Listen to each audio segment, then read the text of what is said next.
박준규의 브리핑 식스 내일신문 박준규 기자 나왔습니다. 안녕하세요. 안녕하세요. 오늘 처음 가져온 게 바른미래당 소식이네요. 예, 그렇습니다. 어제 제가 이 비례대표의 셀프 제명을 하는 과정에서 혹시 그 당대표의 도장이 필요하지 않느냐 이 얘기를 했었는데 확인해 본 결과 이 당대표 도장은 필요 없는 사안이었고요.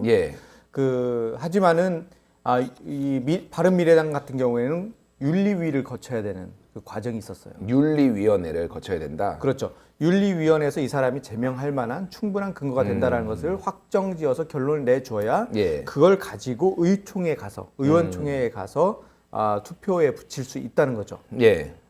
그런데 이 윤리위원회가 이 손학규 대표의 측근들로 짜여져 있습니다. 그러니까 모든 당직이 지금 손학규 대표 체제로 돼 있기 때문에 윤리위원장을 비롯해서 윤리위원들도 마찬가지로 이 손학규의 친손학규계로 돼 있기 때문에 사실상 윤리위원회에서 제명을 안 해줄 가능성이 높은 거죠. 그렇군요. 이게 원래는 그러니까 너무 함부로 제명하지 못하게 여러 가지 단계를 밟아서 할 수 있도록 이런 장치를 마련해 둔 건데 지금 상황에서는 셀프 제명의 걸림돌처럼 되는 그런 분위기네요. 그렇죠. 이제 비례의원들 같은 경우에는 사실 지역구 의원이 아니기 때문에 많은 사람들이 외부에서 이렇게 영입해서 들어오는 경우가 많은데 그런 분들이 사실 소신 발언들을 많이 합니다. 그렇죠. 그렇기 때문에 이게 그 당 대표나 과거에는 이제 총재였죠. 입맛에 맞지 않으면 자를 수가 있었어요. 그렇죠. 이제 이걸 막기 위해서 이러한 그 어려운 단계들을 만들어 놨는데 그걸 이런 식으로 악용한다는 것은 사실 법 취지와 원칙에서 벗어나는 일인 거죠. 그렇군요. 어쨌든 윤리위원회를 거쳐서 의원총회에서 3분의 2 이 과정을 밟기에는 지금 어려운 상황이 됐다라고 본다라면은 현실적으로 남은 선택지들 그 안철수계 의원들의 선택지는 어떤 게 있을까요? 그러면? 지금 안철수계 의원들은 7명인데요. 권은희 의원만 지역구고 나머지 6명은 비례대표입니다.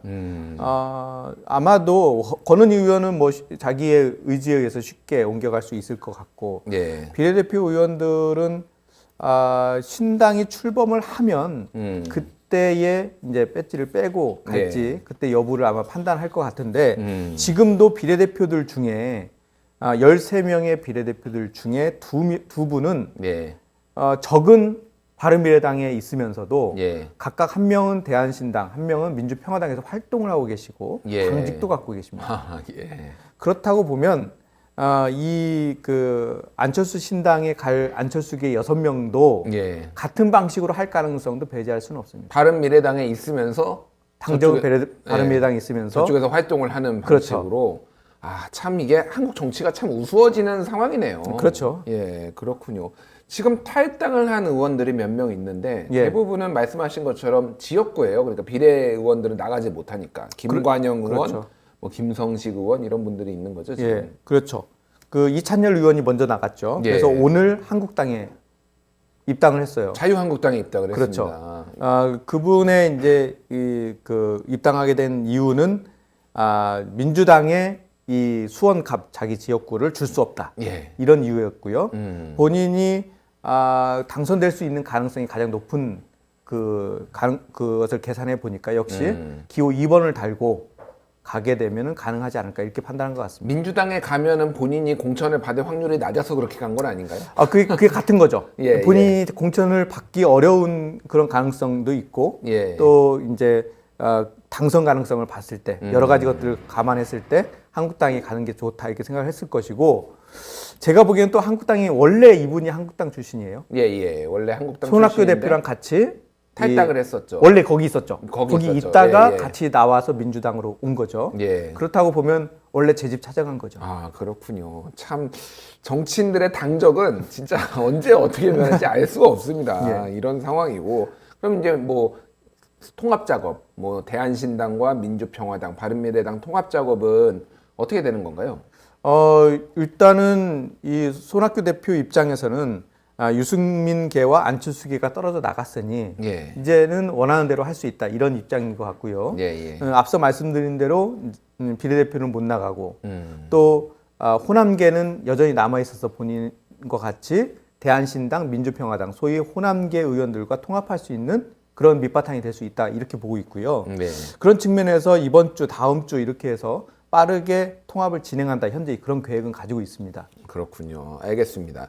자, 자유한국당 얘기를 좀 해봐야 될 것 같은데 조은현 의원을 비례의원이죠. 그렇죠. 제명을 했습니다. 예, 이제 미래한국당에 가기 위한 절차죠. 미래한국당에 본인이 수락을 했어요. 가겠다고. 그렇죠. 그래서 지금 간 건데 이거는 어쨌든 저쪽 상황하고는 정반대 지금 상황이네요. 적극적으로 이제 이 출당을 시켜서 예. 가게 만드는 그런 거고 사실 조은현 의원에게도 상당히 많이 설득을 했을 거예요. 지금 많은 의원들이 설득을 받고 있지만 예. 가지 않겠다라는 의원들이 많다는 거잖아요. 예, 예. 그렇다고 보면은 과연 그 몇 명이나 갈 수 있을까 생각이 됩니다. 이 지역구 의원들은 안 갈 거거든요. 그러니까요. 미래한국당 이름으로 지금까지 돌린 이 명함들도 다 다시 회수해야 될 상황인데 예. 미래한국당이라고 하면 사람들이 잘 모르거나 또 비판적으로 보는 견해도 많기 때문에 그러니까 그건 뭐 사실상 지역구 출마하는 사람을 보낸다는 건 자해행위죠. 본인한테는 예, 예. 사실 당선 가능성에 대해서 상당히 낮게 떨어뜨릴 수밖에 없는 거니까요. 예, 예. 받아들이기 어렵고 비례대표들 가야 되는데 이 비례대표들 분들도 사실은 본인들의 다 그 정치적인 어떤 소신이나 이런 것이 있기 때문에 받아들이기가 좀 쉽지 않은 거죠. 그렇군요.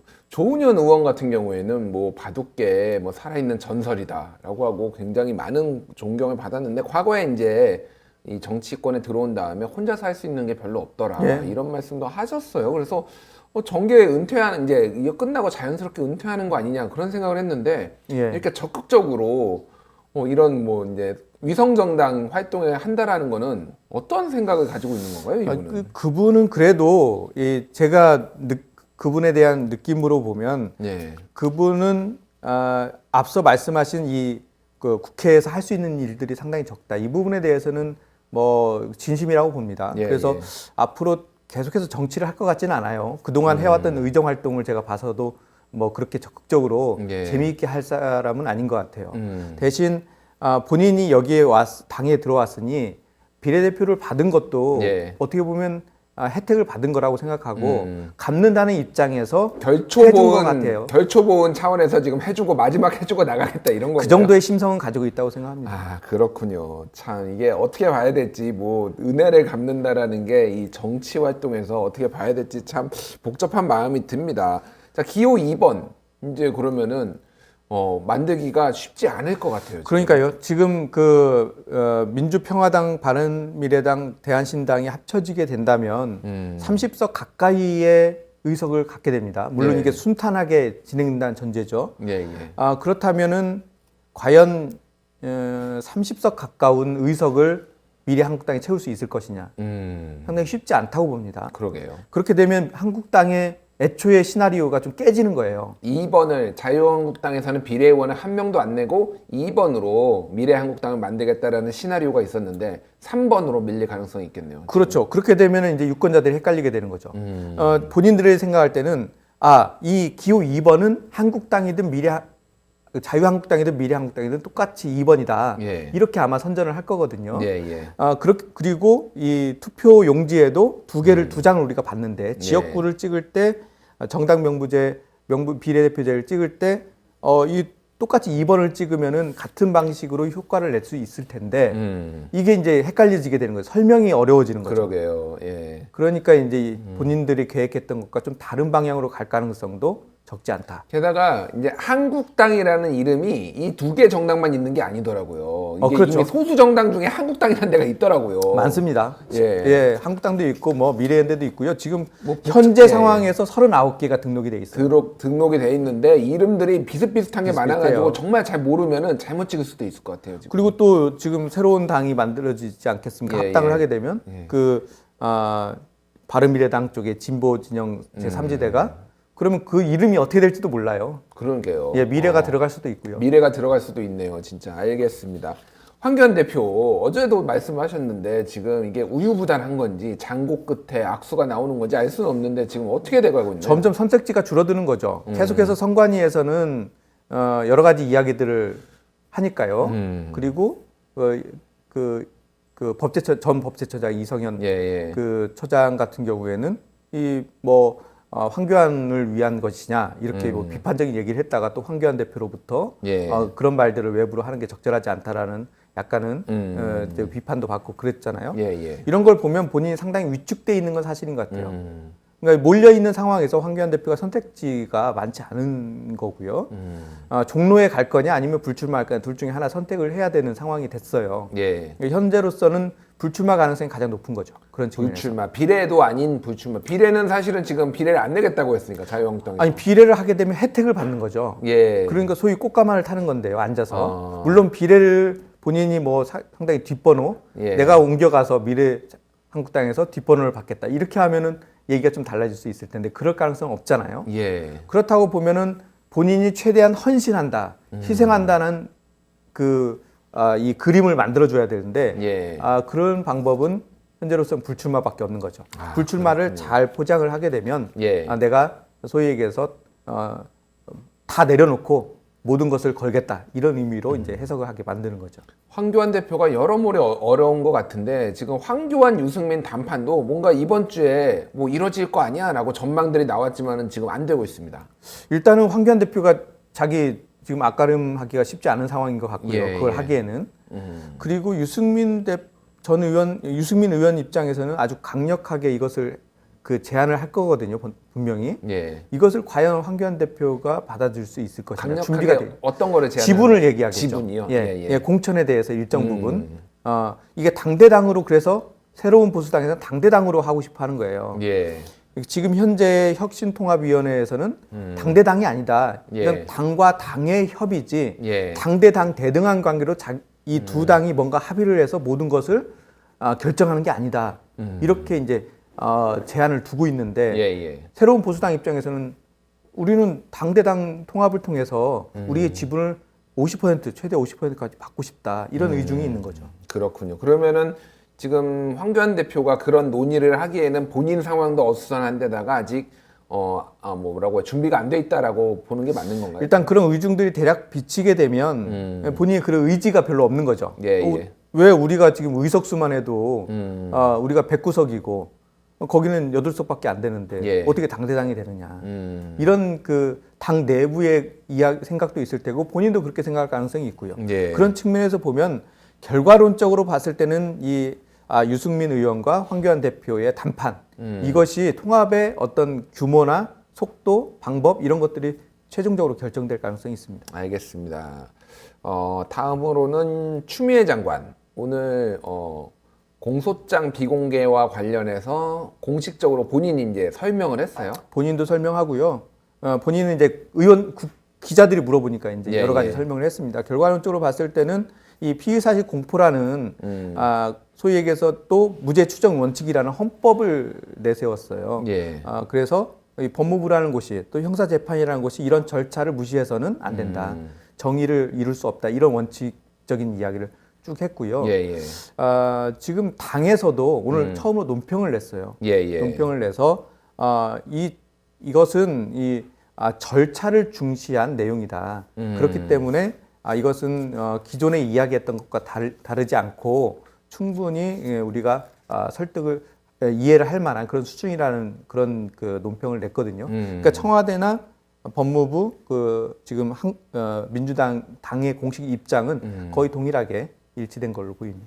근데 이제 뭐 그 청와대 민주당 쪽은 그런데 나머지 이를테면 범진보연대라고 해야 되나요? 이런 쪽에서는 이거와 관련해서는 약간의 다른 입장들을 보이는 것 같은데 일단 정의당이 이거에 대해서 유감표명을 했고요. 이 판에 대해서. 그렇죠. 오늘 했죠. 참여연대도 어저께인가요? 그저께인가 비판을 했습니다. 성명 냈죠. 성명 뭐 문제가 있다라고 성명을 내고 오늘 금태섭 의원도 이건 문제가 있다라고 또 오늘 아까 기사가 나왔는데 저도 오기 전에 금태섭 의원하고 이제 통화를 잠깐 해봤어요.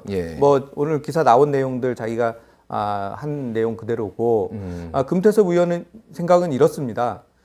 이게 공개되는 것이 나은 것은 이 공개가 일반인한테 공개하는 것이 아니고 국회에 공개하는 거거든요. 그러니까 국회라는 입법부가 법무부라는 소위 행정부의 법적 활동에 대해서 일정 부분 견제를 할 필요가 있는 거 아니냐 이런 논리고요. 왜 견제를 해야 되냐면 그 기소 사실에 국민들이 피해를 보고 있는 잘못된 방식으로 조사가 되고 있는 부분이 혹시 없는지 또 혹시나 다른 측면에서 권력이 있는 쪽에서 검찰이 권력의 그 잘못된 것을 덮고 있는 건 아닌지 네. 이걸 감시할 수 있는 곳은 유일하게 입법부밖에 없다.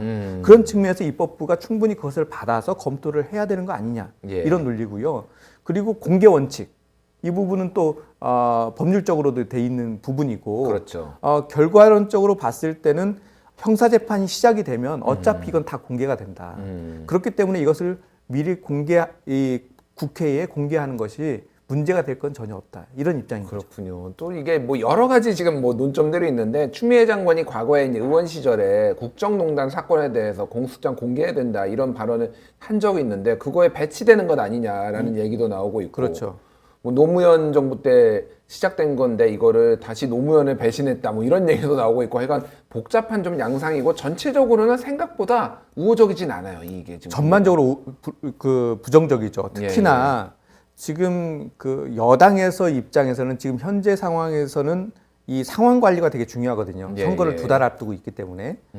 그래서 이 상황 관리 차원에서는 추미애 대표가 긁어부스럼을 만드는 게 조금 불만인 거예요. 아, 그렇군요. 그러니까 이것을 대놓고 얘기는 못하죠. 왜냐하면 예. 대놓고 얘기하게 되면 여당 내에 분열로 비춰지기 때문에 불협화음으로 비춰질 수가 그렇죠. 있으니까. 그리고 또 하나는 이 현재 그 재판 과정 여러 가지 것들에 대한 내부 불만일 수도 있고 또 청와대가 입장을 내놨기 때문에 예. 청와대에 대한 불만일 수도 있기 때문에 이런 부분들을 공개적으로 얘기하진 않습니다. 예. 그런데 이것들이 계속해서 이러한 추미애 대표의 어떤 독자적인 행동들이 계속 나온다면 예.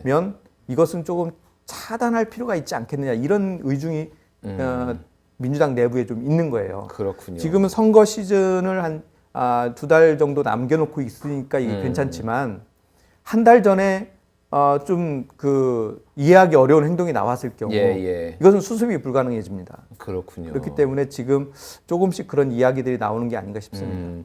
그러니까 추미애 장관이 뭐 어떤 많은 것을 고려를 했겠지만은 과거의 어떤 행동들 예를 들면은 옛날에 노동법 같은 경우에는 민주당 의원들이 반대를 했는데 이를테면 한나라당이죠. 당시 한나라당 의원들하고 같이 통과를 시켜버린 그렇죠. 전력도 있어요. 그래서 굉장히 강한 캐릭터입니다. 그리고 본인이 생각하는 게 맞다라고 하면은 끝까지 밀어붙이는. 그래서 뭐 호불호가 굉장히 갈렸는데 이 사안에 있어서도 본인은 이 방향이 맞다라고 강하게 딱 했는데 이게 당에서는 오히려 이러다가 여론 안 좋아지면 어떡하지? 약간 뜨거워한 약간 그런 느낌인 것 같아요 지금. 그렇죠. 예. 그러니까 추미애 장관이 지금 하고 있는 것들이 그 논리가 뭐 전혀 말이 안 된다 이렇게 얘기가 되는 건 아니거든요. 예. 근데 그 논리도 이해는 되지만 시대적 상황 그리고 지금까지 민주당이 해왔던 그런 여러 가지 것들을 쭉 훑어봤을 때는 좀 배치되는 부분들이 있는 것이고 지금